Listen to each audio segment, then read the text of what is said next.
ولادت سیدنا علی رضی اللہ تعالیٰ عنہ کے موضوع پر مورخ اسلام علامہ ضیاء الرحمن فاروقی شہید رحمۃ اللہ علیہ کمالیہ میں ایک یادگار خطاب فرما رہے ہیں، سماعت فرمائیں۔ شکریہ۔ نحن علی ذلک لمن الشاہدین والشاکرین والحمد للہ رب العالمین۔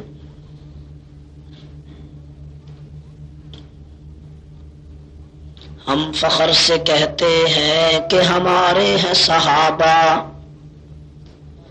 واللہ ہمیں جاں سے بھی پیارے ہیں صحابہ۔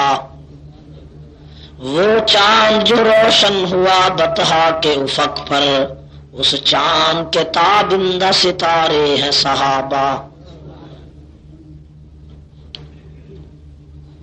میرے واجب الاحترام بزرگوں اور دوستوں،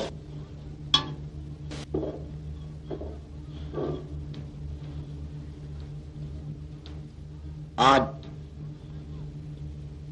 انجمن سپاہ صحابہ کمالیہ ضلع ٹوبہ کی طرف سے ولادت علی رضی اللہ تعالی عنہ کے عنوان پر اس عظیم کانفرنس کا اہتمام کیا گیا ہے۔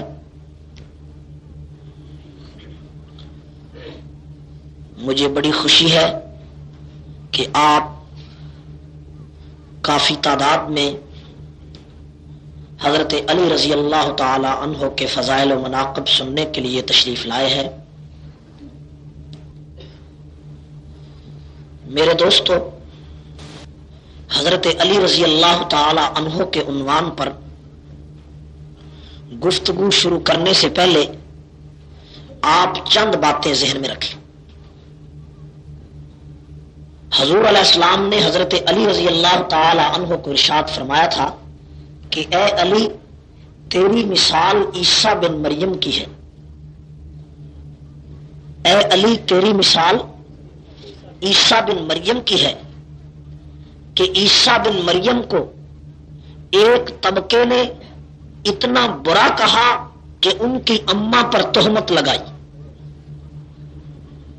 یعنی یہودیوں نے، اور ایک طبقے نے ان کی اتنی تعریف کی کہ ان کو خدا بنا دیا، یعنی عیسائیوں نے۔ اے علی، تیری مثال عیسیٰ بن مریم کی ہے، تیری وجہ سے دو طبقے میری امت کے گمراہ ہوں گے۔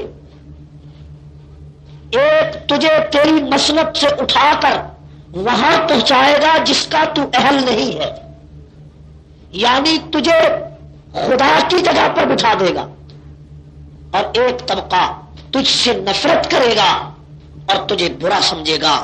میری امت کے یہی دونوں فرقے گمراہ ہوں گے، اور سچا فرقہ وہ ہوگا کہ جو علی کو نہ خدا بنائے گا نہ اس سے نفرت کرے گا، علی کو علی رہنے دے گا، علی کو امتی رہنے دے گا، علی کو ولایت علی کی مانے گا، خلافت علی کی مانے گا، شہادت علی کی مانے گا، فقاہت علی کی مانے گا، شجاعت علی کی مانے گا، سیرت علی کی مانے گا، عظمت علی کی مانے گا، فقاہت علی کی مانے گا، تدبر علی کا مانے گا، بہادری علی کی مانے گا، بصالت علی کی مانے گا، جرت علی کی مانے گا۔ لیکن علی کے ان تمام کمالات کے باوجود علی علی رہے گا، خدا نہیں بنے گا۔ وہی فرقہ حق پر ہوگا، وہی فرقہ۔ اس وقت پوری دنیا میں حضرت علی کے نام پر دونوں فرقے دنیا میں موجود ہیں، ایک روافض کا فرقہ اور ایک خارجیوں کا فرقہ۔ ایک طبقے نے حضرت علی کو مشکل کشا کہا، حاجت روا کہا، معصوم عن الخطا کہا، مامور من اللہ کہا، مفترض الطاعت کہا، اور علی کو ولایت کی مسند سے اٹھا کر کسی نے نبی بنا دیا، کسی نے خدا بنا دیا۔ اور ایک تبت اور بلتستان میں ایک طبقہ ہے جو خارجیوں کا طبقہ ہے، جو علی کا نام لکھ کر جوتے کے نیچے رکھنا فخر سمجھتا ہے۔ اہل سنت ان دونوں فرقوں سے کوئی تعلق نہیں رکھتے، ٹھیک ہے؟ اہل سنت شہرائے اعتدال پر کھڑا ہے۔ اہل سنت اعتدال کے راستے پر ہے. میرے دوستو، حضرت علی کے فضائل و مناقب اسی شاہراہ اعتدال کے مطابق بیان. ٹھیک ہے نا؟ حضرت علی کے بارے میں جو حضور کے فضائل ہیں، ان فضائل کو حضرت علی کی مشکل کشائی پر، حضرت علی کی حاجت روائی پر، حضرت علی کی الوہیت پر منطبق نہیں کیا جا سکتا، اور نہ حضرت علی کی خلافت اول پر منطبق کیا جا سکتا ہے. علی علی ہے. علی میرے دوستو فقر درویشی کا بادشاہ ہے. علی کی عظمت کا کون منکر ہے؟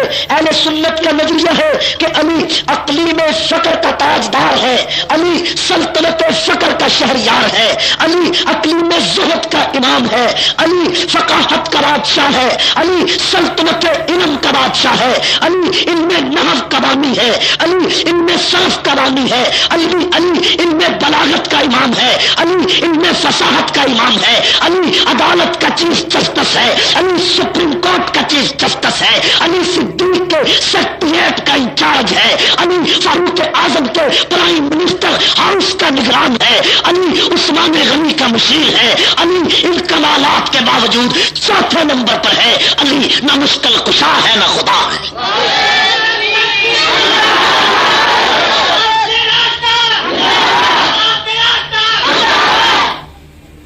حضرت علی کا مقام اتنا اونچا ہے کہ ابو بکر و عمر اور عثمان کے بعد کائنات کا کوئی کتب، کوئی ابدال، کوئی پیر، حتیٰ کہ 1,44,000 صحابہ بھی ابو بکر و عمر اور عثمان کے بعد علی کے مرتبے کو نہیں پا سکتے.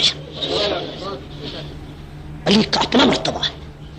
میرے دوستو، یہ ایک اصولی بات ہے جس کو میں نے آپ کے سامنے ذکر کیا. حضرت علی رضی اللہ تعالیٰ عنہ کے بارے میں ان کی ولادت پر غلط فہمی ہے. ولادت کو اس رنگ میں پیش کیا جاتا ہے کہ لوگ سمجھے کہ علی کا درجہ نبی سے بھی اونچا ہے.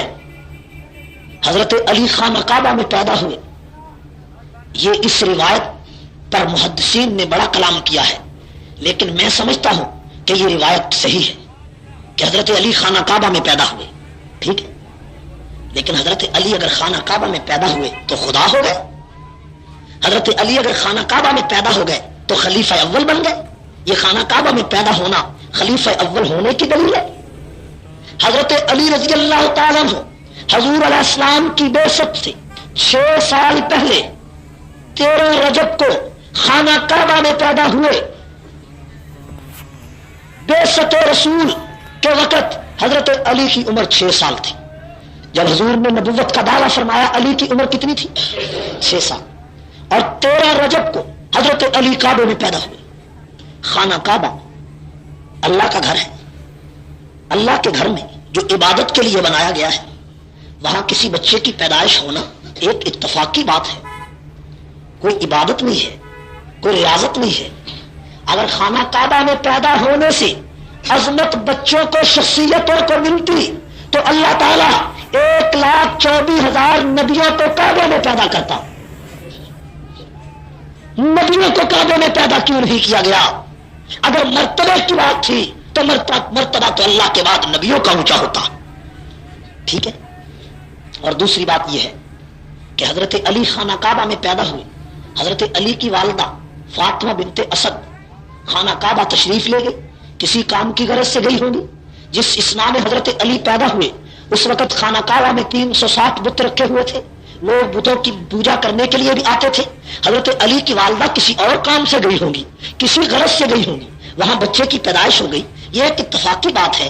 اور اس اتفاقی واقعہ کو ایک آدمی اس طرح مبالغہ آرائی کے ساتھ پیش کرے کہ علی کو الوہیت کے درجے پر پہنچا دے، اور اس کو یہ نظر بھی نہ آئے کہ خانہ کعبہ کوئی میٹرنٹی ہوم تو نہیں تھا، کوئی زچہ سینٹر تو نہیں تھا. خانہ کعبہ تو عبادت خانہ تھا، ولادت خانہ تو نہیں تھا. میرے دوستو، خانہ کعبہ میں حضرت علی پیدا ہوئے. اور حضرت علی کی پیدائش سے چلو مان لیتے ہیں کہ خانہ کعبہ کی پیدائش میں عظمت ہے اور اس کی وجہ سے خلافت اول ملتی ہے. تو خانہ کعبہ میں جب حضرت علی پیدا ہوئے، آپ کو پتا ہے کہ اسی خانہ کعبہ میں حضرت علی رضی اللہ تعالی عنہ کی پیدائش سے 18 سال پہلے حضرت خدیجہ کے بھتیجے حضرت حکیم بن حزام رضی اللہ تعالیٰ عنہ بھی خانہ کعبہ میں پیدا ہوئے. اگر کعبے میں پیدا ہونے سے خلافت اول ملتی ہے تو خدیجہ کا بھتیجا بھی پہلا خلیفہ ہونا چاہیے.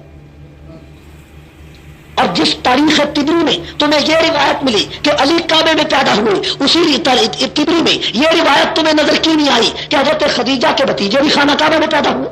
حضرت حکیم بن حزام وہ بھی مکے کے تاجر تھے، وہ بھی پیغمبر کے صحابی بنے، انہوں نے بھی کروڑوں روپیہ پیغمبر کے دین پر خرچ کر دیا، ان کے بھی بڑے کارنامے کتابوں میں موجود ہیں. تو حکیم بن حزام وہ بھی خاندان نبوت سے تعلق رکھتے ہیں، حضرت خدیجہ کے بھتیجے لگتے ہیں، پیغمبر کے رشتہ دار لگتے ہیں. تو نبی کا یہ رشتہ دار حکیم بن حزام تو نہ پہلا خلیفہ بن سکا نہ چوتھا خلیفہ بن سکا، اور علی کعبے میں پیدا ہو گئے تو پہلا خلیفہ بن گئے. یہ غلط فہمی ہے لوگوں ہے. حضرت علی کعبے میں پیدا ہوئے یہ اتفاقی بات ہے. کہو یہ اتفاقی. حضرت علی دنیا میں تشریف لائے. حضرت علی بچپن میں حضور علیہ السلام کے گھر میں پرورش پانے کے لیے آئے. اور آپ کی معلومات کے لیے ایک نئی بات عرض کرتا ہوں، حضرت علی کے والد کا نام تھا ابو طالب. کیا نام تھا؟ ابو طالب. ابو طالب ان کی کنیت تھی. ابو طالب کے لڑکے تھے 4. کتنے لڑکے تھے؟ ابو طالب کے بڑے لڑکے کا نام طالب تھا جو ابتدا میں فوت ہو گیا تھا. دوسرے لڑکے کا نام جعفر تھا. تیسرے لڑکے کا نام عقیل تھا. چوتھے لڑکے کا نام علی تھا. علی اپنے والد کے بچوں میں سب سے چھوٹے لڑکے تھے. یہ اسی طرح جس طرح حضور کی اولاد میں حضرت فاطمہ سب سے چھوٹی تھی، اسی طرح علی بھی اپنے والد کی اولاد میں سب سے چھوٹے تھے. توجہ کریں، حضرت علی المرتضیٰ حضور کے گھر آئے. حضور علیہ السلام تو علی المرتضیٰ کے چچا زاد بھائی ہے نا، تو چچا زاد بھائی کے گھر میں کوئی پرورش پانے کے لیے کیوں آتا ہے؟ یہ تو عام طور پر دستور خاندانوں کا نہیں ہے. کوئی اپنے بڑے بھائی کے گھر میں جو حقیقی بھائی ہو اس کے گھر میں پرورش پانے کے لیے جاتا ہے، یا بچہ اپنے باپ کے گھر میں ہی پرورش پاتا ہے، یا بچہ اپنی ماں کے پاس ہی پرورش پاتا ہے. لیکن علی حضور کے گھر پرورش پانے کے لیے آ گئے. اور حضور علیہ السلام اس حالت میں تھے کہ حضور علیہ السلام خود بچپن سے یتیم پیدا ہوئے تھے اور حضور علیہ السلام نے دکھوں میں وقت کاٹا تھا. تو علی حضور کے گھر میں کیوں تشریف لے آئے؟ اس کی وجہ پر کبھی غور ہی نہیں کیا ہم لوگوں نے. اور ہم لوگوں نے بات کا بتنگڑ بنانے کے لیے اور مبالغہ آرائی کرنے کے لیے اور علی کو خدا ثابت کرنے کے لیے اور مشکل کشا بتانے کے لیے ان چیزوں کو اس طرح کلابیں ملا کر دنیا کے سامنے پیش کیا کہ حقیقت افسانوں میں گم ہو کر رہ جاتی ہے. میرے دوستو، ابو طالب کے بارے میں ایک بات غلط طور پر یہ مشہور ہے کہ ابو طالب نے ساری زندگی حضور کی کفالت کی. ابو طالب کو حضور سے محبت تھی. ابو طالب کے حضور بھتیجے تھے، اس میں کوئی شک نہیں کہ ابو طالب کا انس نبی کے ساتھ تھا. ابو طالب کی محبت دل سے نبی کے ساتھ تھی. لیکن پرورش ابو طالب نے نبی کی کب کی؟ ابو طالب تو بیچارہ خود اتنا عیالدار تھا، خود اتنا لاچار تھا، خود اتنا غریب تھا، خود اتنا مسکین تھا کہ اس کے گھر میں تو اپنے بچوں کو روٹی کھلانے کے لیے پیسے نہیں تھے. وہ تو بیچارہ خود ایک ٹانگ سے معذور تھا. اور اس کے جب اولاد تھوڑی سی بڑی ہوئی تو ابو طالب نے اپنے ایک لڑکے جعفر کو اپنے بھائی نوفل کے پاس بھیج دیا کہ نوفل کے گھر میں ان کی پرورش ہو. اور دوسرے لڑکے عقیل کو انہوں نے حضرت عباس کے گھر بھیج دیا. عباس ان کے بھائی تھے کہ میرے لڑکے عقیل کی پرورش عباس کے گھر میں ہو. اور چوتھے لڑکے علی کو حضور کے گھر بھیج دیا پرورش کے لیے. جو اپنے بچوں کو اوروں کے گھر میں پرورش کے لیے بھیج دیا وہ پیغمبر کی پرورش کیسے کرے گا؟ اور باتیں تو سمجھنے سے تعلق رکھتی. اور پھر کئی لوگ غلط فہمی کی بنا پر ابو طالب کو حضرت ابو طالب اور خواجہ ابو طالب کہہ دیتے ہیں. اور اس بات پر جناب علی وہ کئی لوگ یہ بھی کہتے ہیں کہ ابو طالب نے نبی کا کلمہ پڑھ لیا تھا. اگر ابو طالب نے نبی کا کلمہ پڑھ لیا تھا تو قرآن کی یہ آیت انک لا تہدی من احببت ولکن اللہ یہدی من یشاء، یہ آیت اتری کس کے لیے تھی؟ قرآن نے تو یہ کہا، جب ابو طالب کو پیغمبر نے قرآن دین پیش کیا تو انہوں نے جواب دیا اخترت النار علی العار، اے بھتیجے مجھے تجھ سے محبت ہے لیکن میں تیرا کلمہ نہیں پڑھ سکتا. یہ میرے لیے آر کی بات ہوگی کہ میں بھتیجے کے دین پر ایمان لے آؤں. اور اس کے بعد حضور دل سے چاہتے تھے کہ چچا کلمہ پڑھے. جب چچا کلمہ نہ پڑھ سکے تو پھر قرآن کی آیت اتری کہ انک لا تہدی من احببت، اے پیغمبر تو ہدایت نہیں دے سکتا جس کو تو چاہے، ہدایت اس کو ملتی ہے جس کو خدا چاہے. چنانچہ اللہ نے دنیا کو بتا دیا کہ وہ چچا جو پیغمبر سے محبت کرتا ہے، جو نبی سے پیار کرتا ہے، ہدایت اس کو نہیں ملتی. ہدایت اس کو مل جاتی ہے جو حبشے میں کالے رنگ کا بلال رہتا ہے، جو حبشے سے آتا ہے. اور سلمان کو مل جاتی ہے جو فارس سے رہتا ہے. اور صہیب کو مل جاتی ہے جو روم سے چل کر آیا ہے، ان کو ہدایت مل جاتی ہے. یہ آیت اس کے لیے اتری. اور ایک بات اور ذہن میں رکھے کہ ابو طالب کا نام تھا عبد مناف. کیا نام تھا؟ ابو طالب حضور کے چچا تھے اور ابو طالب کا نام تھا عبد مناف. کیا نام تھا؟ عبد مناف کا معنی ہوتا ہے بت کا بندہ. کیا نام تھا؟ ابو طالب تو ان کی کنیت تھی کہ طالب کے باپ، لیکن نام ان کا تھا ابو عبد مناف.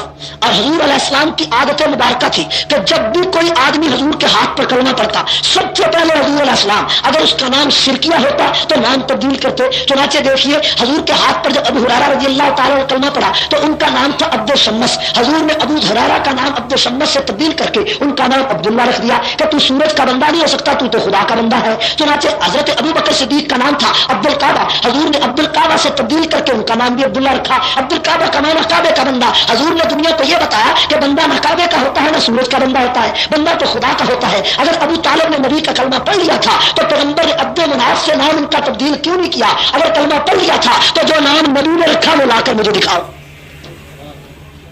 جو نام پیغمبر نے بدلا وہ نام مجھے لا کر کوئی دکھائے. تو ابو طالب کا تو نام وہی تھا، ابو طالب کی بات وہی تھی. قرآن کی آیت اسی لیے ہوتی تھی کہ انہوں نے حضور کا کلمہ نہیں پڑھا تھا. ٹھیک ہے، ابو طالب تو پیغمبر سے محبت تھی، اس محبت کا کوئی انکار کر سکتا ہے؟ ابو طالب کو نبی سے انس تھا، اس انس کا کوئی انکار نہیں کر سکتا. میرے دوستو یہ بھی ایک ضمنی بات تھی. اب ابو طالب حضرت علی کے والد تھے اور حضرت علی کے والد کو پیغمبر سے بطور بھتیجے کے بہت زیادہ محبت تھی، بہت زیادہ پیار تھا. بلکہ ابو طالب نے تو حضور کی شان میں ایک عربی کا قصیدہ بھی لکھا تھا، جس قصیدے کا ایک یہ شعر ہے کہ ابو طالب نے اپنے بھتیجے یتیم بھتیجے کے لیے کہا تھا وَأَبْيَضُ يَسْتَسْقَى الْغَمَامِ بِوَجْهِهِ سَمَالُ الْيَتَامَى عِصْمَةٌ لِلْأَرَامِلِ. اے بھتیجے تیرا چہرہ اتنا حسین ہے کہ تیرے چہرے کی بدولت آسمانوں سے بارش آتی ہے.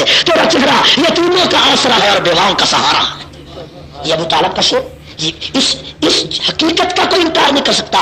میرے کمالیہ کے دوستو، حقیقت کو حقیقت رہنے دو، افسانہ نہ بناؤ. حضرت علی رضی اللہ تعالیٰ عنہ کی والدہ کا نام ہے فاطمہ بنت اسد. کیا نام ہے؟ حضور کو ان سے بڑی محبت تھی.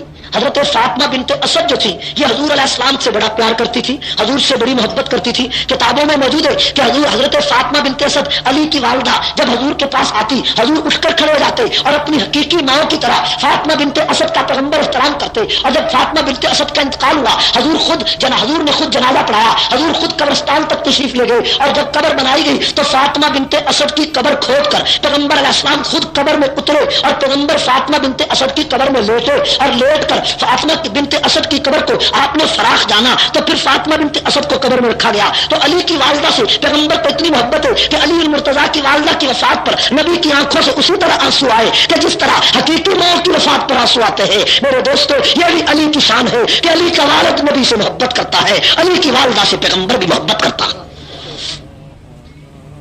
میری گل کو تھوڑے پلے بھی تو آ رہی ہے، کوئی سمجھ آ رہی ہے گا؟ تو جب گل سمجھ آئے تو کی کہنا چاہیے بلا؟ ہاں تو سبحان اللہ تو سب بھول گئے. مینو تو پتا نہیں لگتا پیا نا کہ تمہیں میری گل سمجھ آ رہی. وہ پرانا زمانہ لنگ گیا کہ مولوی صاحب اکھاں بند کر کے تقریر کرتے سن تو لوگ آہستہ آہستہ گھروں چلے جاتے سی. ٹھیک ہے نا بھائی؟ ہوں گل تے پلے کو پی رہی ہے. حضرت توجہ کرے، جب گل سمجھ آئے تو تائید کرو بھی سانو سمجھ آ گئی ہے. وہ تائید کا مطلب یہ نہیں کہ ہوں ہاں کرو، بلکہ سبحان اللہ آخو. ٹھیک ہے نا بھائی؟ تاکہ تے نامہ اعمال سے بھی کوئی شاید آئے نا. میری بات سمجھ میں آ گئی ہے نا؟ اب ایک بات ذہن میں رکھیں کہ حضرت علی نے 6 سال کی عمر میں نبی کا کلمہ پڑھا. کتنے سال کی عمر میں نبی کا کلمہ پڑھا؟ 6 سال. یہ بہت بڑا اعزاز ہے. اور علی نے کلمہ پڑھا دوسرے نمبر پر. کتنے نمبر پر؟ سب سے پہلے کلمہ پڑھا خدیجۃ الکبریٰ رضی اللہ تعالیٰ عنہ، اور دوسرے نمبر پر کلمہ پڑھا علی نے، اور تیسرے نمبر پر کلمہ پڑھا زید بن حارثہ نے، اور چوتھے نمبر پر کلمہ پڑھا صدیق اکبر نے. ٹھیک ہے. اور ایک روایت میں کہ چوتھے نمبر پر حضور کا کلمہ پڑھا ام ایمن نے. ام ایمن حضور کی رضائی والدہ ہے، تو رضائی ماں نے اپنے بیٹے کا کلمہ پڑھا. لیکن ضمنی طور پر ایک اور بات ذہن میں رکھیں کہ حضرت علی نے 6 سال کی عمر میں نبی کا کلمہ پڑھ لیا. تو علی تو بچے تھے نا، تو جس کے گھر میں بچہ کھاتا پیتا ہے اس کا کلمہ پڑھ لیتا ہے تو کوئی بڑی بات بھی نہیں ہوتی. تو علی 6 سال کی عمر میں نبی کا کلمہ پڑھ رہے ہیں. اسی بات کو کوئی آدمی اس بات پر ثابت کرے کہ جی علی تو 6 سال کی عمر میں نبی کا کلمہ پڑھتے ہیں، تو 6 سال کی عمر جو ہے نبی کا کلمہ پڑھے وہ پہلا خلیفہ کیسے نہیں بن گیا؟ تو پہلے خلیفہ ہونے کی یہ کیسے دلیل ہے؟ خدا بننے کی یہ کیا دلیل ہے؟ مشکل کشا ہونے کی کیا دلیل ہے؟ اور ایک بات یہ بھی ضمنی طور پر ذہن میں رہنی چاہیے کہ علی کے 6 سال کے کلمہ پڑھنے سے مکے کے مشرکوں کو کوئی تکلیف نہیں ہوئی، کوئی قیامت نہیں آئی کہ 6 سال کا بچہ جس کے گھر سے کھاتا پیتا ہے اسی کا کلمہ پڑھ لے تو کوئی بڑی بات نہیں. زید بن حارثہ نے نبی کا کلمہ پڑھا, وہ تو غلام تھے حضور کے, تو جس کا کلمہ جس آقا کا وہ غلام ہے, غلام نے آقا کا کلمہ پڑھ لیا تو کوئی بڑی بات نہیں. خدیجہ نبی کی بیوی ہے تو بیوی نے شوہر کا کلمہ پڑھ لیا, کوئی بڑی بات نہیں. ام ایمن پیغمبر کی والدہ ہے تو والدہ اپنے بیٹے کا کلمہ پڑھ لے تو کوئی بڑی بات نہیں. تو بڑی بات کب ہوئی, قیامت کب ٹوٹی؟ اس آدمی کو تو بالکل بھلا دیتے ہو کہ جس کے کلمہ پڑھنے سے قیامت آ گئی, جس کے کلمہ پڑھنے سے مشکل آ گئی, جس کے کلمہ پڑھنے سے بت گر گئے, جس کے کلمہ پڑھنے سے ایوان کفر میں زلزلہ آ گیا,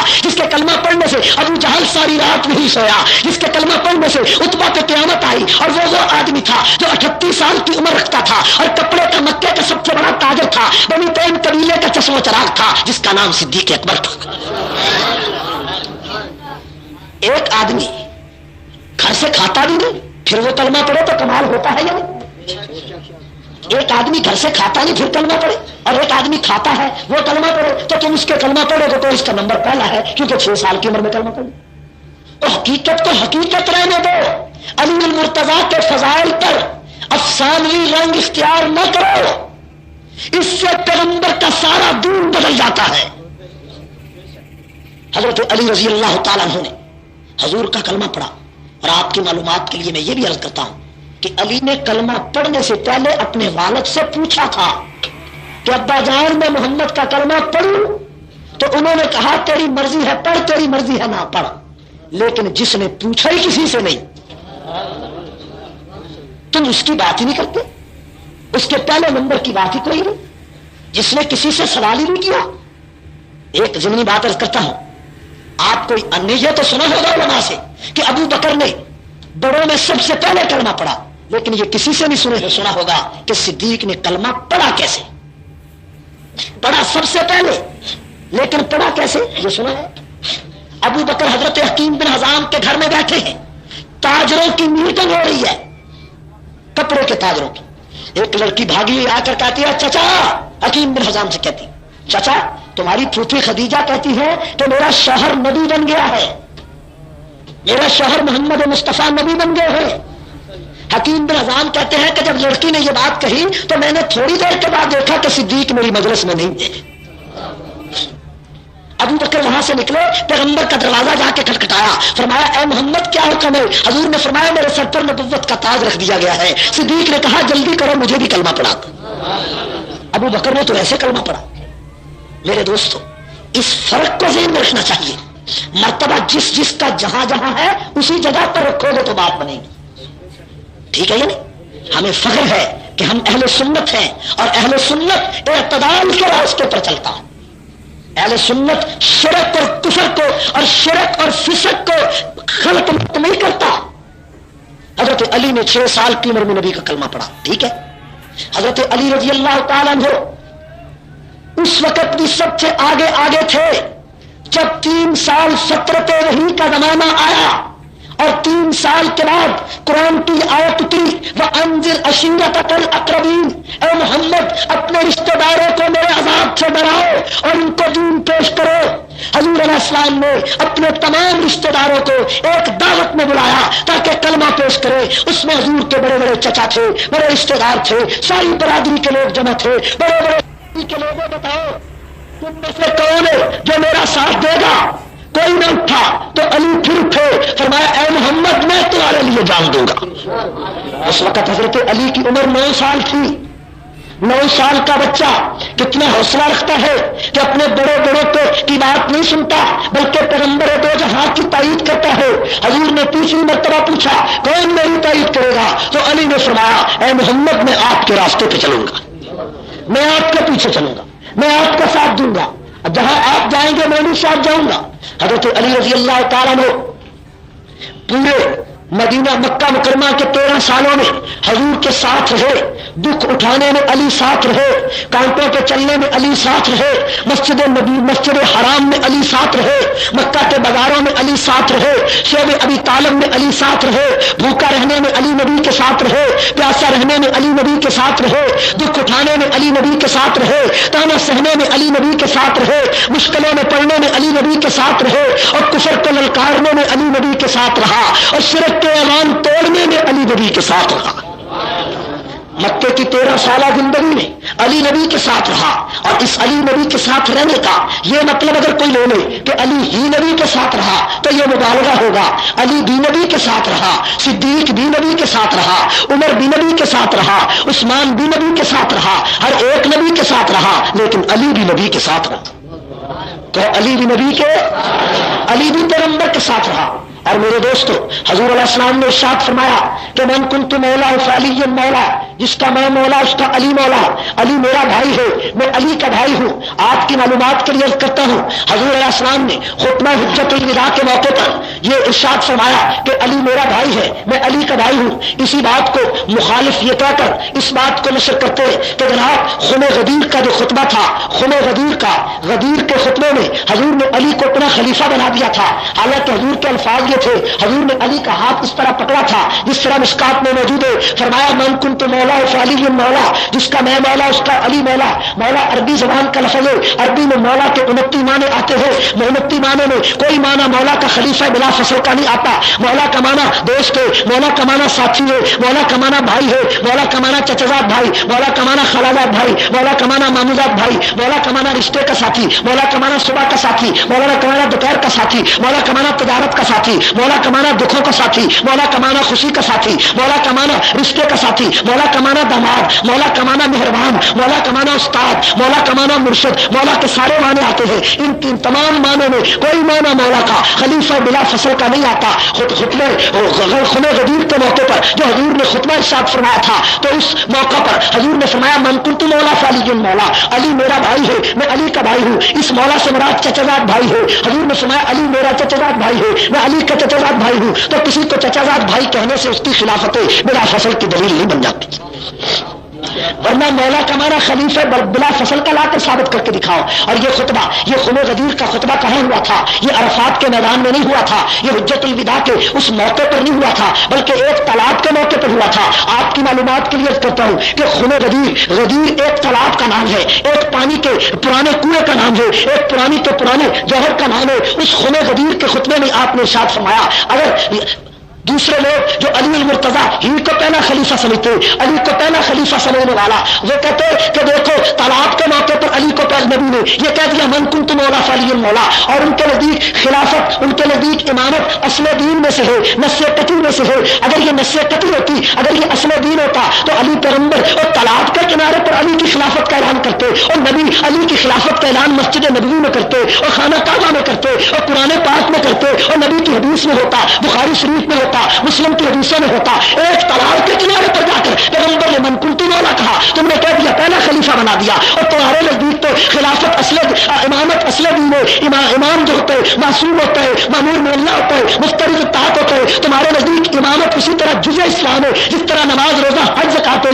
اگر یہ جز ہے تو جس طرح نماز کا ذکر قرآن میں، علی کی امامت کا ذکر قرآن میں کیوں نہیں؟ جس طرح زکات کا ذکر قرآن میں، علی کی امامت کا ذکر قرآن میں کیوں نہیں؟ جس طرح روزے اور حج اور زکات کا ذکر ہے، علی کی امامت کا ذکر ہے تو بتاؤ، علی کے پہلے نمبر ہونے کا ذکر ہے تو بتاؤ۔ جو علی کا پہلا نمبر قرآن سے ثابت کرے ہم اس کے پیچھے چل جاتے ہیں، حدیث سے صحیح سے ثابت کرے ہم اس کے پیچھے لگ جاتے ہیں۔ ایک مولا سے علی کو خلیفہ بلا فصل نہیں بنایا جا سکتا۔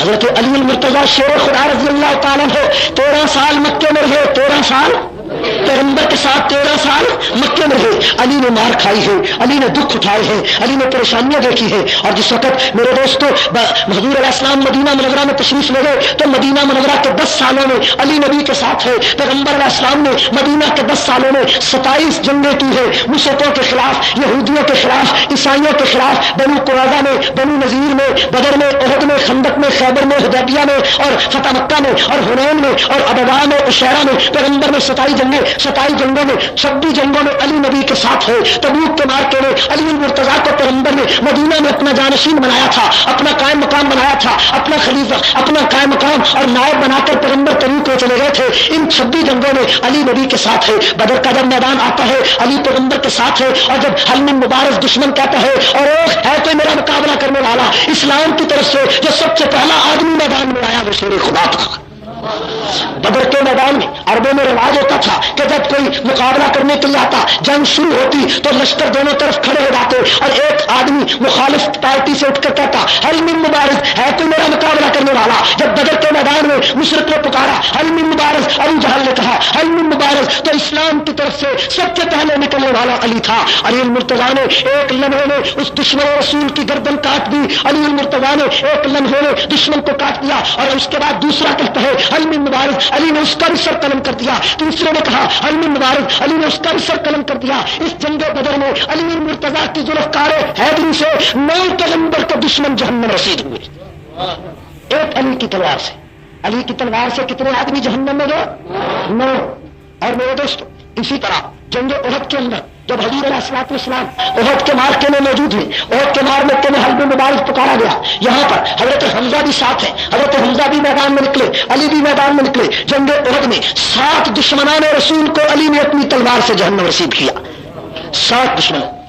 اسی طرح خندق کے اندر بھی بعض باتوں میں کہ علی المرتضیٰ نے خندق کے معرکے میں 4 آدمیوں کو جہنم رسید کیا۔ علی المرتضیٰ نے بدر میں بہادری کے جوہر دکھائے، احد میں بہادری کے جوہر دکھائے، خندق میں بہادری کے جوہر دکھائے، اور خندق کے اندر تو حضرت علی المرتضیٰ نے ایک مکہ اور مدینہ کے بہت بڑے پہلوان عمر بن عبد الود کو چپ زمین پر لٹا دیا۔ اس کو اپنی بہادری پہ ناز تھا، اس کو اپنی وسالت پہ ناز تھا۔ علی کا مقابلہ ہوتے ہوئے علی نے جرأت کے ساتھ ایک لمحے میں پٹک کر اس کو زمین پہ گرا دیا اور اس کی بہادری کا مان توڑ دیا۔ عمر بن عبد الود کو علی المرتضیٰ نے جب چت لٹایا تو علی کی بہادری کا سکہ پوری عرب میں پھیل گیا۔ یہ غزوہ خندق کی بات ہے۔ اور اس کے بعد جنگ خیبر میں جو حضرت علی المرتضیٰ رضی اللہ تعالیٰ عنہ نے بہادری کے جوہر دکھائے، اس کی مثال کو پیش نہیں کر سکتا۔ خیبر کے اندر 12 قلعے تھے۔ کتنے قلعے تھے؟ جنگ خیبر یہودیوں کے خلاف لڑی گئی تھی۔ 12 قلعوں میں 11 قلعے صحابہ نے فتح کر لیے تھے۔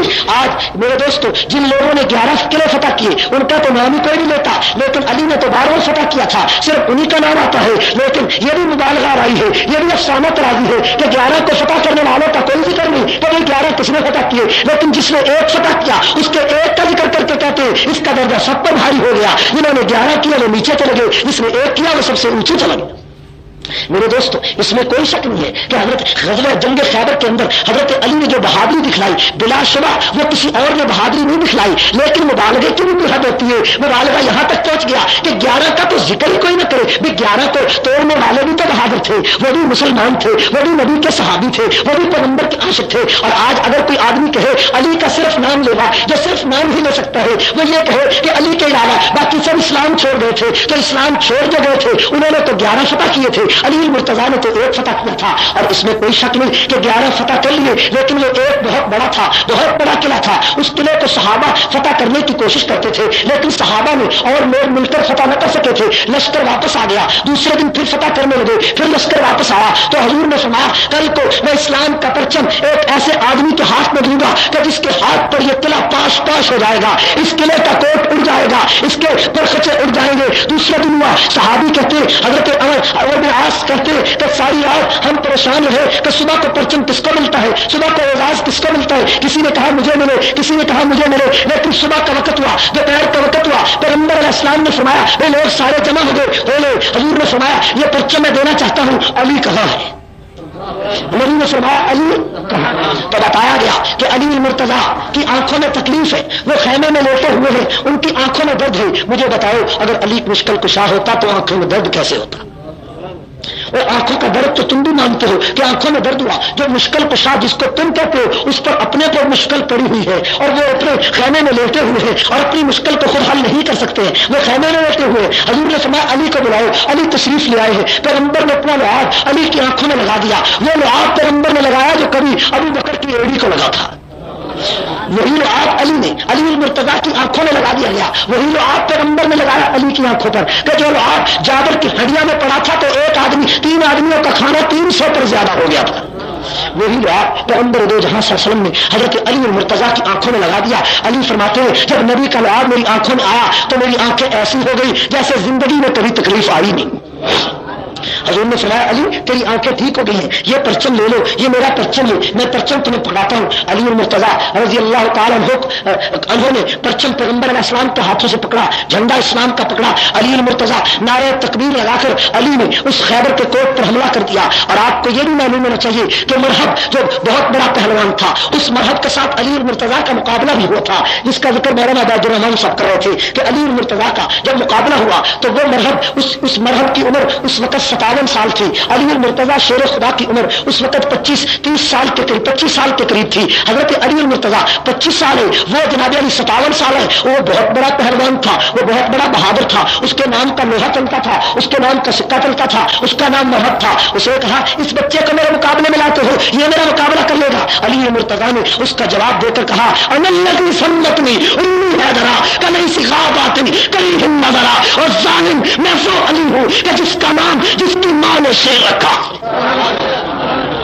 انا الذی سمتنی امی حیدرا، میں وہ علی ہوں کہ جس کا نام جس کی ماں نے شیر رکھا ہے۔ کلیسی غاباتنی کلیہم نظرا، وہ شیر جو جھاڑیوں سے نکل کر جب حملہ کرتا ہے تو دشمن کے پرخچے اڑا دیتا ہے۔ جب شیر خدا علی نے اس پر حملہ کر کے ایک پہلے وار میں مرد کا سر زمین پر پٹک دیا تو علی المرتضیٰ کی بہادری کا سکہ دنیا نے دیکھا۔ زبان حال سے شاعر کہتا ہے کہ مرحب نے کہا تھا کہ یہ شکست فاش مجھ کو آج پہلی بار، وہ نیچے پڑا ہے کہتا ہے کہ یہ شکست فاش مجھ کو آج پہلی بار ہے، معلوم ہوتا ہے کہ تو ہی حیدر کرار۔ حضرت علی کے ہاتھ پر خیبر فتح ہوا، یہ علی المرتضیٰ کا اعزاز ہے، کوئی علی المرتضیٰ کا۔ حضرت علی المرتضیٰ نے غزوہ خیبر میں بڑے کمالات حاصل کیے۔ اور اس کے علاوہ ایک آدمی مجھے ایک دفعہ کہنے لگا کہ فاروقی صاحب یہ بتائیں حضرت عثمان غنی جنگ بدر میں کیوں نہیں گئے؟ حضرت عثمان، میں نے کہا حضرت عثمان جنگ بدر میں نہیں گئے، اس کا جواب میں بعد میں بتاؤں گا، پہلے تم بتاؤ کہ حضرت علی جنگ تبوک میں کیوں نہیں گئے؟ اس نے کہا ہمیں تو اس کا پتہ نہیں۔ میں نے کہا جس وجہ سے علی جنگ تبوک میں نہیں گئے اسی وجہ سے عثمان جنگ بدر میں نہیں گئے۔ اس نے کہا یہ تو عجیب بات ہے۔ میں نے کہا حضرت عثمان کو حضور نے جنگ بدر میں فرمایا تھا فاطمہ اے عثمان میری بیٹی رقیہ تیری بیوی بیمار ہے، اس کی تیمارداری کرنا تیرا کام ہے، بدر کے شرکاء میں تیرا نام لکھنا خدا کا کام ہے۔ چنانچہ جب جنگ بدر ہوئی حضور ساتھ بن کر مدینہ لوٹے تو حضرت عثمان کی بیوی رقیہ نبی کی صاحبزادی فوت ہو چکی تھی، عثمان غنی اپنی بیوی کی قبر پر مٹی ڈال رہے تھے۔ اور جنگ تبوک میں حضرت علی کیوں نہیں گئے؟ حضرت علی رضی اللہ تعالیٰ عنہ بھی حضور کے حکم سے نہیں گئے۔ یہاں پر ایک بڑی غلط فہمی ہو جاتی، آج علی کا نام لینا وہ علی کو پہلا درجہ بتاتا ہے، وہ اس بات پر بڑا بزرگ نظر آتا ہے۔ اس کے پاس سب سے بڑی دلیل حضرت علی رضی اللہ تعالیٰ عنہ کے پہلے خلیفہ ہونے کی یہ ہے۔ وہ کہتا ہے حضور نے نہیں فرمایا علی کو اما ترضا یا علی ان تکون منی بمنزلۃ ہارون بموسیٰ، اے علی تیری مثال میرے لیے اس طرح جس طرح موسیٰ کے لیے ہارون۔ تو وہ کہتا ہے جناب جس طرح موسیٰ کے لیے ہارون ہے، حضور نے فرمایا تو میرے لیے اس طرح جس طرح موسیٰ کے لیے ہارون، تو موسیٰ کے جانشین ہارون تھے تو حضور کے جانشین بھی علی کو ہونا چاہیے، یہ اس کا اعتراض۔ لیکن یہ اعتراض تو اس وقت تک ہوگا جب تک اس کا جواب نہیں آئے، اور کسی پڑھے لکھے آدمی کے سامنے سوال ہوگا تو جواب ایسے آئے گا کہ اس سوال کی بنیاد ہی ختم ہو جائے گی۔ پہلی بات یہ کہ تم کہتے ہو کہ حضور نے فرمایا کہ اے علی تم میرے لیے اس طرح جس طرح موسیٰ کے لیے ہارون، کہ موسیٰ کے بعد درجہ ہارون کا تھا اس لیے حضور کے بعد علی کا ہوگا۔ تمہیں یہ پتا ہونا چاہیے کہ موسیٰ علیہ السلام کی زندگی میں ہی حضرت ہارون فوت ہو گئے تھے۔ حضرت ہارون تو حضور کی زندگی میں، موسیٰ علیہ السلام کی زندگی میں فوت ہو گئے تھے، حضرت ہارون تو درجہ ہارون کا کیسے ہوا؟ حضرت موسیٰ کے بعد ان کے جانشین تو حضرت یوشع علیہ السلام بنے تھے، پھر جانشینی کیسی ہو گئی؟ اور یہ حدیث حضور نے فرمائی کس موقع پر؟ جنگ تبوک کے موقع پر، جب حضور نے فرمایا علی اس تبوک کے مارکے میں جا رہا ہوں اور تجھے مدینہ میں اپنا قائم مقام چھوڑ کر جا رہا۔ علی قائم مقام بن گئے، حضور لشکر 30,000 صحابہ کا لے کر چلے گئے۔ جب حضور چلے گئے تو مدینہ کی عورتوں نے کہا اے علی تو اتنا بہادر ہے اور یہ روم کے عیسائیوں سے مقابلہ ہے اور پیغمبر تمہیں عورتوں اور بچوں میں چھوڑ کر چلے گئے، اے علی یہ بات تیری بہادری کے خلاف ہے۔ علی المرتضیٰ پر جوش جہاد غالب آیا اور اتنا غالب آیا کہ شیر خدا کو جذبہ جہاد اتنا غالب آیا شیر خدا رضی اللہ تعالیٰ پر کہ حضرت علی نے مدینہ چھوڑ دیا. مدینہ چھوڑ کر حضرت علی حضور کے لشکر کے ساتھ ملنے کے لیے چلے گئے کہ میں بھی تم کے مارکے میں شریک ہوں گا. جب مقام جرف پر پہنچے حضور کا قافلہ وہاں موجود تھا، پڑاؤ صحابہ نے ڈالا ہوا تھا. حضور نے صبح صبح دیکھا کہ علی آ رہا ہے. حضرت علی جب حضور کے قریب ہوئے حضور نے فرمایا کہ اے علی تجھے کیا ہو گیا؟ میں تجھے مدینہ میں اپنا قائم مقام چھوڑ کر آیا تھا. تو حضرت علی نے جواب دیا تھا اتخلفنی فی الصبیان والنساء، اے پیغمبر آپ مجھے عورتوں اور بچوں میں چھوڑ کر آ گئے حالانکہ میں تو جہاد کرنا چاہتا تھا. حضور نے اس کے جواب میں فرمایا کہ اما ترضى یا علی ان تکون منی بمنزلۃ ہارون وموسیٰ، اے علی کیا تو اس بات پر راضی نہیں ہوتا کہ جس طرح موسیٰ کے بھائی ہارون تھے اسی طرح میں نے بھی تجھے اپنا بھائی سمجھا. موسیٰ طور پہاڑ پر گئے تو اپنے بھائی ہارون کو پیچھے چھوڑ کر گئے، اسی طرح میں تبوک میں آیا تو تجھے اپنے بھائی سمجھ کر مدینے میں چھوڑا. تو یہاں سے خلافت عمل کیسے ثابت ہوتی؟ خلافت عمل ثابت ہوتی ہے تو حدیث کے محمل کو تو صحیح کرو. جو حدیث ہے اس کو اپنے محمل پر رکھنا چاہیے. حضور کی ایک حدیث ہے حضور نے فرمایا الفاطمہ بیضۃ منی من آذاها فقط آذانی، اور لوگوں فاطمہ محمد کے جگر کا ٹکڑا ہے، جس نے فاطمہ کو تنگ کیا اس نے محمد کو تنگ کیا. یہ حضور کی حدیث ہے، بخاری شریف میں موجود ہے، مشکات میں بھی موجود ہے، اور اس حدیث کا بہت کتابوں میں ذکر ہے. آپ نے بھی سنا ہے حدیث. حضور نے فرمایا فاطمہ میرے جگر کا ٹکڑا ہے، جس نے فاطمہ کو تنگ کیا اس نے مجھے تنگ کیا. ایک سبائی ایک رافضی کہنے لگا جناب یہ حدیث حضور علیہ السلام نے ابو بکر کے بارے میں فرمائی. میں نے کہا بھی ابو بکر کے بارے میں کیسے فرمائی؟ کہنے لگے ابو بکر صدیق نے حضرت فاطمہ کو تنگ کرنا تھا، حضور کو پہلے پتا تھا کہ فاطمہ کو ابو بکر تنگ کرے گا، اس لیے حضور نے پہلے ہی فرما دیا کہ فاطمہ میرے جگر کا ٹکڑا ہے، جس نے فاطمہ کو تنگ کیا اس نے مجھے تنگ کیا. یہ اصل میں ابو بکر کے بارے میں ہے. میں نے کہا اللہ تعالیٰ اس سوچ اور فکر کو تباہ کر دے جو حدیث کا مطلب غلط بیان کرے. ٹھیک ہے نا؟ آپ کو ہم کو تو پتہ نہیں ہوتا، عام لوگ بیان نہیں کرتے تو وہ کہتے دیکھو حضور کو پتا تھا کہ فاطمہ کو ابو بکر نے تنگ کرنا ہے، اس لیے حضور نے پہلے ہی فرما دیا کہ فاطمہ تو بیضۃ منی من آذاها فقط آذانی. میں نے کہا حضور تو ہر وقت ابو بکر صدیق تو ہر وقت حضور کے ساتھ رہتے تھے، حضور کو علیحدہ حدیث بیان کرنے کی کیا ضرورت تھی؟ ویسے ہی کہہ دیتے ابو بکر میری بیٹی کو تنگ نہ کرنا، تو بات ٹھیک ہے نا؟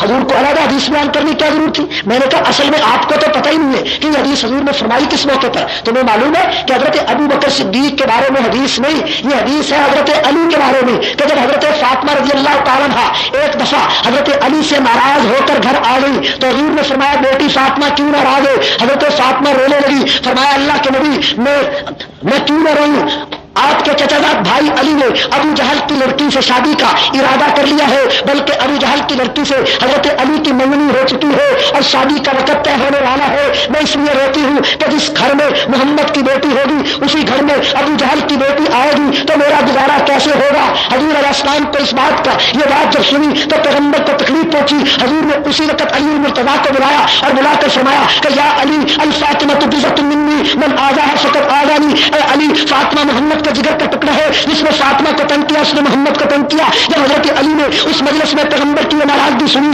تو اسی وقت حضرت علی نے فرمایا کہ اے اللہ کے نبی میں ابو جہل کی لڑکی سے شادی کا ارادہ ترک کرتا. چنانچہ حضرت فاطمہ رضی اللہ تعالی عنہا کی زندگی میں حضرت علی نے کسی اور عورت سے شادی نہیں کی، اور حضرت فاطمہ کی وفات کے بعد حضرت علی نے 8 اور عورتوں سے کے بعد بھی جو شادیاں کی. وہ عورتیں کون تھی؟ ایک پہلی بیوی حضرت علی کی حضرت فاطمہ، دوسری بیوی کا نام ہے امامہ بنت زینب، امامہ بنت ابو العاص. یہ امامہ کون ہے؟ یہ بھی بات قابل غور ہے، ہم لوگوں کو تو پتہ نہیں. حضرت فاطمہ کی وفات کا وقت آیا تو حضرت علی سرانے بیٹھ کر رونے لگے.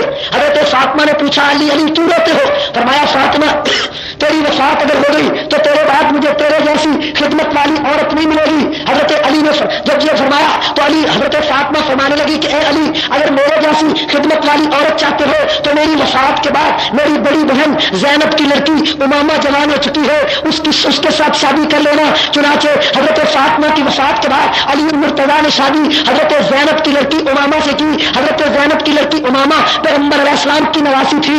اگر کوئی راستی یہ کہے کہ نبی کی بیٹی ایک ہے کہ 4 بیٹیاں نہیں تو میں پوچھتا ہوں کہ علی المرتضیٰ کی جو دوسری بیوی امامہ ہے وہ کس کی بیٹی تھی؟ علی المرتضیٰ کی جو دوسری بیوی امامہ ہے وہ کس کی بیٹی ہے؟ امامہ کے ساتھ حضرت علی کی شادی ہوئی اور امامہ کے بطن سے حضرت علی کے 2 لڑکے زید بن علی اور یحییٰ بن علی پیدا ہوئے. یہ حضرت علی کی دوسری بیوی ہے.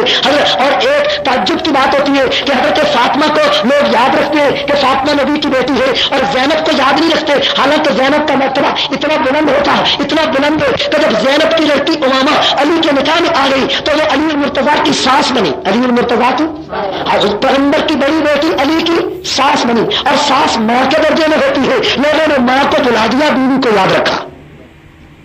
بڑے تعجب کی بات ہے، بڑا افسوس ہوتا ہے کہ زینب تو علی کی ماں بنی، پیغمبر اسلام کی 2 بیٹیاں، ایک فاطمہ علی کی بیوی بنی اور ایک زینب علی کی، ایک حضرت زینب علی کی ماں بنی. ساس ماں کے درجے میں ہوتی ہے.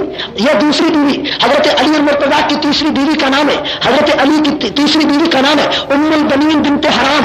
ام البنین بنت حرام علی کی تیسری بیوی ہے. علی کی چوتھی بیوی کا نام ہے لالا بنت مسعود. علی المرتضیٰ کی اگلی بیوی کا نام ہے منیات بنت عمران قیس، ایک بیوی کا نام ہے ام سعید، ایک بیوی کا نام ہے خولہ بنت جعفر، ایک بیوی کا نام ہے ام حبیبہ بنت ربیعہ. یہ علی المرتضیٰ کی 9 بیویاں ہیں. علی المرتضیٰ رضی اللہ تعالیٰ عنہ کی ان بیویوں کے اندر کوئی تفریق نہ تھی، کوئی اختلاف نہ تھا. ان 9 بیویوں کے 15 لڑکے اور 18 لڑکیاں تھیں. 15 لڑکے اور حضرت علی کے کتنے لڑکے تھے؟ 15 لڑکے اور 18 لڑکیاں تھیں. میں ایک بات ذہن میں رکھیں، یہ 15 لڑکے حضرت علی کے اور 18 لڑکیاں حضرت علی کی. یہ سارے لڑکے اور لڑکیاں ان 9 بیویوں سے نہیں تھے، بلکہ ان میں سے آدھی اولاد باندیوں کے بطن سے تھی. کس کے بطن سے تھی؟ باندی. جن باندیوں سے حضرت علی نے نکاح کیا تھا ان کے بطن سے تھی. آدھی اولاد ان عورتوں کے، ان 9 بیویوں کے بطن سے تھی.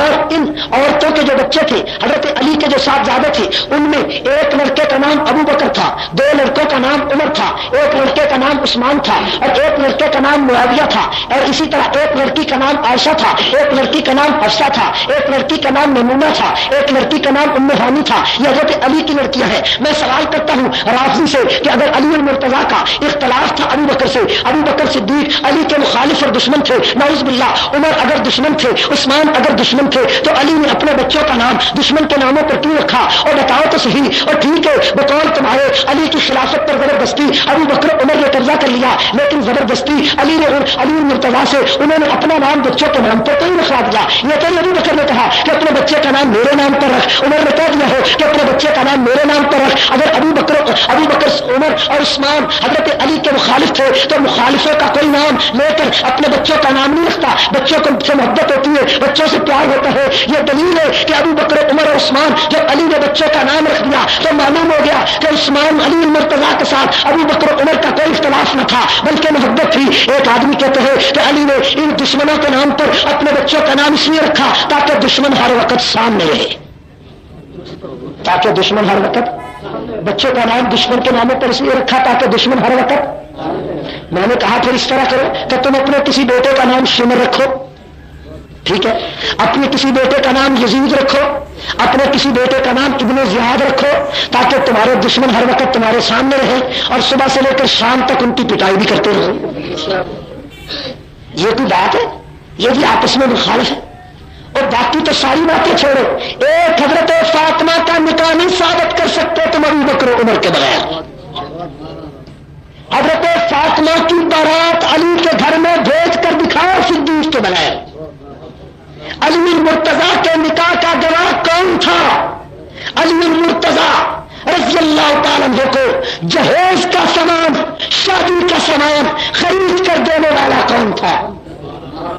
حضرت عثمان مدینہ کے بازار میں جا رہے ہیں. علی کو حضور نے فرمایا علی یہ زرہ لے جاؤ، یہ بیچ آؤ، کچھ سامان شادی کا لانا ہے. وہ زرہ بیچنے گئے. عثمان سے ملاقات ہو گئی. کدھر آئے ہو؟ فرمایا یہ زرہ بیچنی ہے. کتنے پیسے؟ 480 درہم. عثمان غنی نے 480 درہم دے دیے، زرہ لے لی. جب علی چلنے لگے تو عثمان نے زرہ بھی واپس دے دی. فرمایا عثمان زرہ بھی واپس دیتے ہو؟ حضرت عثمان نے فرمایا میں چاہتا ہوں، رشتہ نبی کی بیٹی کا ہے، میں چاہتا ہوں خرچہ سارا عثمان کا ہو. ان سے علیحدہ ہو کر کے دکھاؤ. تمہیں پتا ہے کہ دوپہر کے 11 بجے جب حضرت فاطمہ کے نکاح پڑھانے کا وقت آیا تو تو حضور نے فرمایا اے بلال جاؤ میرے دوست ابو بکر و عمر کو بلا کر لاؤ. یہ ساری کتابوں میں واقعہ موجود ہے. جب ابو بکر عمر اور عثمان تشریف لائے باقی سارے بڑے بڑے صحابہ نے عبد الرحمن بن عوف حضرت طلحہ حضرت زبیر آئے. اس وقت حضرت فاطمہ کا نکاح علی المرتضیٰ کے ساتھ خود حضور علیہ السلام نے پڑھایا اور ابو بکر عمر کو فاطمہ کا نکاح کا گواہ بنایا. اور فاطمہ کے نکاح کا گواہ اگر مسلمان نہیں تھا, اگر نعوذ باللہ اسلام سے نکل گیا تھا, تو فاطمہ کا نکاح علی المرتضیٰ نکاح ثابت ہوتا ہے. حضرت فاطمہ کا نکاح ثابت نہیں تم کر سکتے. اور میں تو ایک بات اور کرنا چاہتا ہوں کہ ابو بکر صدیق کا حضرت علی سے کتنا گہرا تعلق ہے, کتنا گہرا پیار ہے کہ علی المرتضیٰ کی اولاد میں اب حضرت ابو بکر صدیق کی اولاد اور علی کی اولاد میں آپس میں پلے پہنتی ہے کہ کوئی نہیں. تو ہمیں پوچھے تو مار تاڑ دیا گلا کریے تو تصا اٹھ کے کھڑے ہو جا سو. ٹھیک ہے نا بھائی, میں مار تاڑ دیا کو گلا کرا تو تھی کدے بھی زمین پہ نہ بیٹھے رہو. لیکن میں تعلق کرنا کہ گل سمجھو, یہ بڑی کتاباں کا نچوڑ تمہارے سامنے پیش کر رہا ہوں تو تھی گل کچھ پلے پو کچھ سمجھ آئے تو کم از کم ایک سبحان اللہ بھی کہنے کے روادار نہیں. کوئی میں تا سبحان اللہ چک کے لگا نہ وہ سوار کے تو نہیں ملنا. اور مجھے یہ تو پتا لگے کہ تے خانے چ کوئی میری گل آ رہی جاگ دے. ٹھیک ہے, تو تھی بھی پشاور کے اس پٹھان میں مجھے نہ کرائے. میں آخیا نعرے بڑے لمبا سی, کوئی گل سمجھ آئی کہ میں سمجھ لیا, میں کچھ نہیں آتا تھا, تمہارا جوش کرتا تھا, ہمارا نعرہ لگاتا تھا. وہی بات نہ ہو جائے کہ میں ساری رات باتیں کرتا رہوں اور آپ کہیں یار کوئی نہیں بننے پیا. ویسے خانے سے کوئی گل نہیں آئی. حضرت علی رضی اللہ تعالیٰ عنہ 13 سال مکے میں نبی کے ساتھ رہے, 10 سال مدینہ منورہ میں پیغمبر کے ساتھ رہے, اور اس کے بعد علی المرتضیٰ اور ابو بکر, علی المرتضیٰ اور عمر, علی المرتضیٰ اور عثمان, علی المرتضیٰ اور امیر معاویہ, ان کا آپس میں کیا تعلق تھا. آپ کی معلومات کے لیے کرتا ہوں کہ جب حضرت علی المرتضیٰ رضی اللہ تعالیٰ عنہ کے ساتھ صدیق کا اتنا گہرا رشتہ ہے کہ ابو بکر صدیق کی وفات جب ہوئی تو حضرت علی المرتضیٰ نے فرمایا روئے زمین پر صدیق سے بہتر کوئی نہیں تھا. حضرت علی المرتضیٰ نے جو خطبہ دیا فرمایا اے ابو بکر تیرا احسان اسلام پر اتنا ہے کہ تیرا جنازہ اٹھا محمد کا اسلام یتیم ہو گیا. یہ حضرت علی کا احسان ہے. نہج البلاغہ دیکھو, علی کے خطبات پڑھو. حضرت علی المرتضیٰ رضی اللہ تعالیٰ نے فرمایا لوگوں جو زمین پر سب سے بہتر تھا آج چلا گیا. حضرت علی سے پوچھا گیا اے علی آپ نے ابو بکر کو خلیفہ مان لیا؟ علی نے فرمایا جب نبی نے مسلح پر صدیق کو کھڑا کر دیا تو جو نبی کے مسلح کا وارث ہے وہی محمد کی خلافت کا وارث ہے.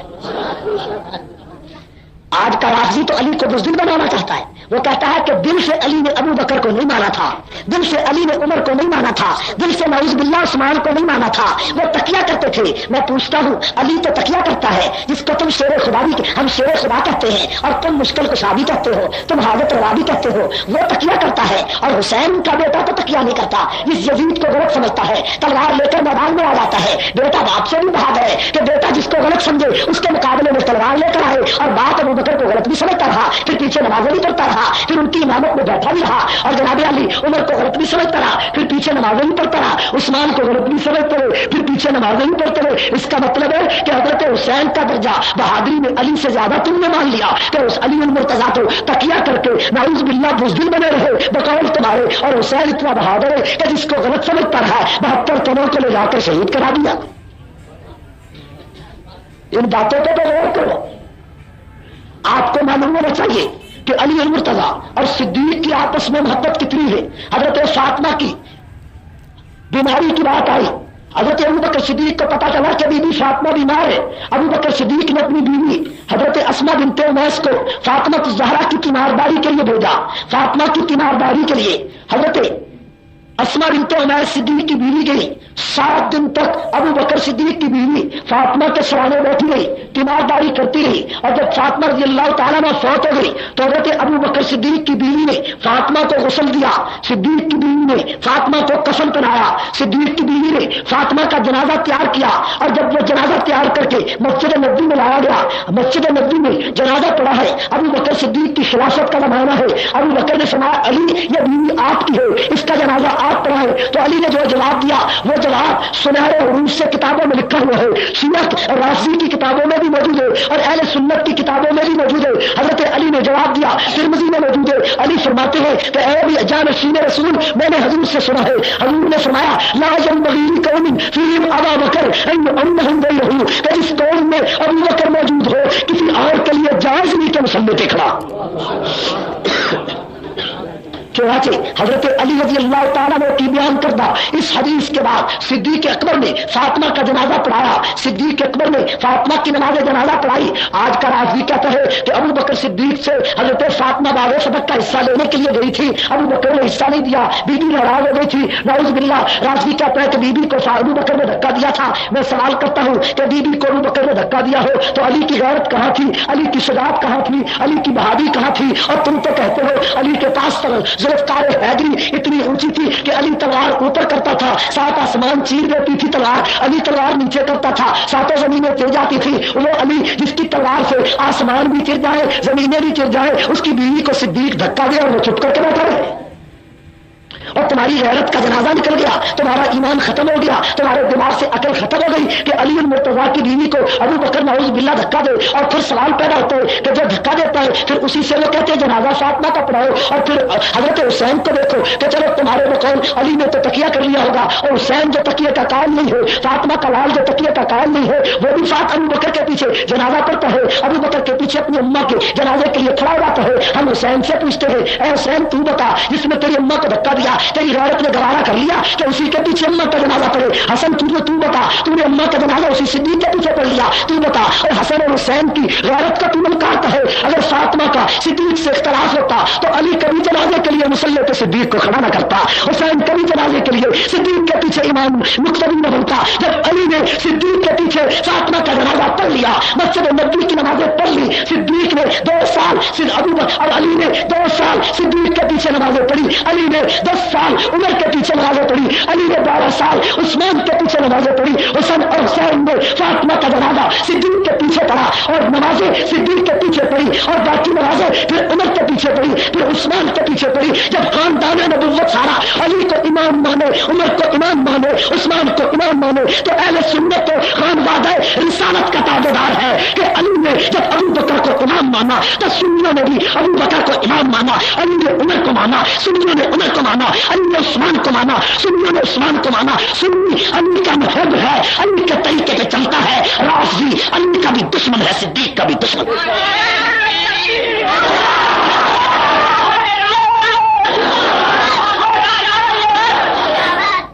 اور اپنے عقائد کو درست کرو۔ علی اور ابو بکر میں رشتہ داری بھی بڑی گہری ہے، رشتہ داری بھی ذرا توجہ کریں۔ حضرت فاروق اعظم کے دور خلافت میں شہنشاہ ایران کی 2 لڑکیاں قید ہو کر لائی گئی، قید کر کے۔ ان 2 لڑکیوں کا نام تھا، ایک کا نام تھا شاہجہاں اور دوسری لڑکی کا نام تھا نفیسہ۔ یہ شہزادیاں تھیں۔ فاروق اعظم نے فرمایا ان شہزادیوں کے لیے مجھے 2 شہزادے چاہیے۔ چنانچہ ایک لڑکی شاہجہاں انہوں نے حضرت حسین کو دے دی، اور ایک لڑکی نفیسہ انہوں نے ابو بکر صدیق کے لڑکے محمد بن ابی بکر کو دے دی۔ اب دیکھو، شاہجہاں وہی لڑکی ہے جس کا نام بعد میں شہربانو پڑا۔ اب دیکھو، حضرت حسین کا لڑکا زین العابدین اسی شاہجہاں کے وطن سے، اور محمد بن ابی بکر کا لڑکا قاسم بن محمد بن ابی بکر اسی نفیسہ کے وطن سے۔ یہ قاسم بھی ابو بکر کا پوتا اور وہ زین العابدین علی کا پوتا، گویا کہ علی اور ابو بکر کے پوتے آپس میں خالہ زاد بھائی ہیں۔ یہ دشمنی ہے کہ اتحاد ہے؟ یہ دشمنی ہے کہ محبت ہے؟ اور میں کہتا ہوں اگر ابو بکر کو درمیان سے نکال دو، رافضی اپنے 12 امام ثابت نہیں کر سکتا۔ ابو بکر کو نکال کر دیکھو، ابو بکر صدیق کی 4 بیویاں تھیں۔ کتنی بیویاں؟ ابو بکر صدیق کی بڑی بیوی کا نام تھا قتیلہ بنت عبد العزیٰ، دوسری بیوی کا نام تھا حبیبہ بنت خارجہ، تیسری بیوی کا نام تھا زینب ام رومان، چوتھی بیوی کا نام تھا اسماء بنت عمیس۔ 4 بیویاں تھیں۔ کتنی بیویاں؟ ان 4 بیویوں کے 3 لڑکے اور 3 لڑکیاں تھیں۔ بڑی لڑکی کا نام اسماء بنت ابی بکر،